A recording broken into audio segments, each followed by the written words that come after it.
जय सिया राम जय जय सिया राम, जय सिया राम जय जय सिया राम। नख से शिखा तक श्री रामचंद्र जी के सुंदर रूप को बार बार देखते हुए पार्वती जी सहित श्री शिव जी का शरीर पुलकित हो गया और उनके नेत्र प्रेमा अश्रुओं के जल से भर गए। राम जी का मोर के कंठ की सी कांति वाला हरिताभ श्याम शरीर है। बिजली का अत्यंत निरादर करने वाले प्रकाश में सुंदर रंग के वस्त्र हैं। सब मंगल रूप और सब प्रकार से सुंदर भांति भांति के विवाह के आभूषण शरीर पर सजाए हुए हैं।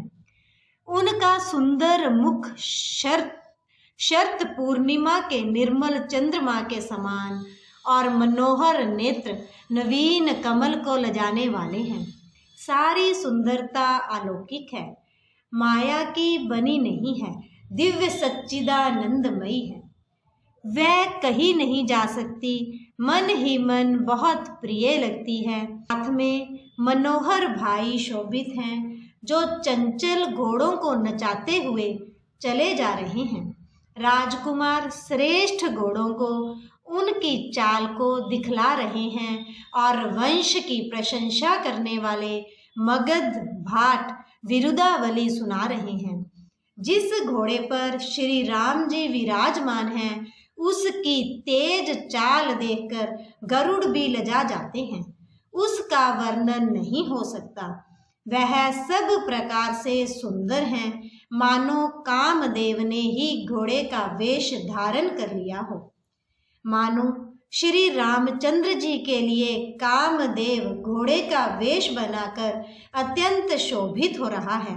वह अपनी अवस्था, बल, रूप, गुण और चाल से समस्त लोगों को मोहित कर रहा है। सुंदर मोती, मणि और माणिक्य लगी हुई जड़ाऊ जीन ज्योति से जगमगा रहा है।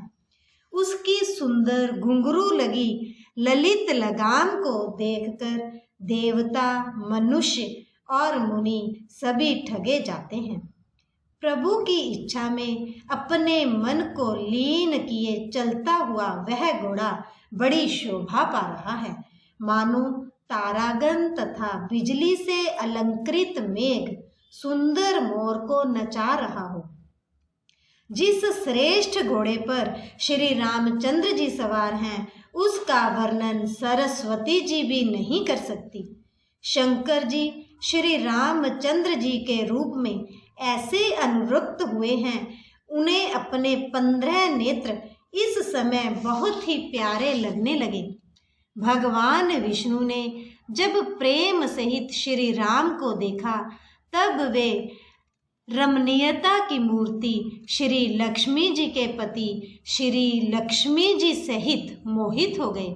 श्री रामचंद्र जी की शोभा देखकर ब्रह्मा जी बड़े प्रसन्न हुए, पर अपने 8 ही नेत्र जानकर पछताने लगे। देवताओं के सेनापति स्वामी कार्तिक के हृदय में बड़ा उत्साह है, क्योंकि वे ब्रह्मा जी से 1.5 अर्थात 12 नेत्रों से राम दर्शन का सुंदर लाभ उठा रहे हैं।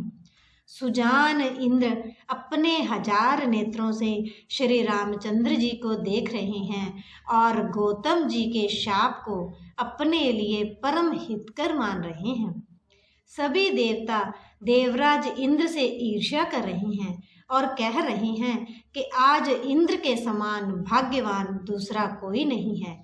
श्री रामचंद्र जी को देखकर देवगण प्रसन्न हैं और दोनों राजाओं के समाज में विशेष हर्ष छा रहा है।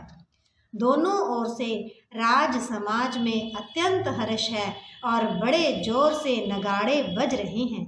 देवता प्रसन्न होकर और रघुकुल मणि श्री राम की जय हो जय हो जय हो कहकर फूल बरसा रहे हैं। इस प्रकार बारात को आती हुई जानकर बहुत प्रकार के बाजे बजने लगे और रानी सुहागिन स्त्रियों को बुलाकर परछन के लिए मंगल द्रव्य सजाने लगी। अनेक प्रकार से आरती सजकर और समस्त मंगल द्रव्यों को यथा योग्य सजाकर गजगामिनी हाथी की सी चाल वाली उत्तम स्त्रियां आनंद पूर्वक परछन के लिए चली। सभी स्त्रियां चंद्रमुखी, चंद्रमा के समान मुख वाली और सभी मृगलोचनी, हरिण की सी आंखों वाली हैं और सभी अपने शरीर की शोभा से रति के गर्व को छुड़ाने वाली हैं। रंग रंग की सुंदर साड़ियां पहने हैं और शरीर पर सब आभूषण सजे हुए हैं। समस्त अंगों को सुंदर मंगल पदार्थों से सजाए हुए वे कोयल को भी लजाती हैं, मधुर स्वर से गान कर रही हैं। कंगन, करधनी और नूपुर बज रहे हैं। स्त्रियों की चाल देखकर कामदेव के हाथी भी लजा जाते हैं। अनेक प्रकार के बाजे बज रहे हैं। आकाश और नगर दोनों स्थानों में सुंदर मंगलाचार हो रहे हैं। शची, इंद्राणी, सरस्वती, लक्ष्मी, पार्वती और जो स्वभाव से ही पवित्र और सयानी देवांगनाएं थी, वे सब कपट से सुंदर स्त्री का वेश बनाकर रनिवास में जा मिली और मनोहर वाणी से मंगल गान करने लगी। सब कोई हर्ष के विशेष वश थे, अतः किसी ने उन्हें पहचाना नहीं। कौन किसे जाने पहचाने, आनंद के वश हुई सब दूल्हे बने हुए ब्रह्म का परछन करने चली। मनोहर गान हो रहा है, मधुर मधुर नगाड़े बज रहे हैं, देवता फूल बरसा रहे हैं, बड़ी अच्छी शोभा है। आनंद कंद दूल्हे को देखकर सब स्त्रियां हृदय में हर्षित हुई। उनके कमल सरीखे नेत्रों में प्रेमा अश्रुओं का जल उमड़ आया और सुंदर अंगों में पुलकावली छा गई। श्री रामचंद्र जी का वर वेश देखकर सीता जी की माता सुनैना जी के मन में जो सुख हुआ, उसे हजारों सरस्वती और शेष जी 100 कल्पों में भी नहीं कह सकते, अथवा लाखों सरस्वती और शेष लाखों कल्पों में भी वह नहीं कह सकते। मंगल अवसर जानकर नेत्रों के जल को रोके हुए रानी प्रसन्न मन से परछन कर रही हैं। वेदों में कहे हुए तथा कुलाचार के अनुसार सभी व्यवहार रानी ने बली भांति किए।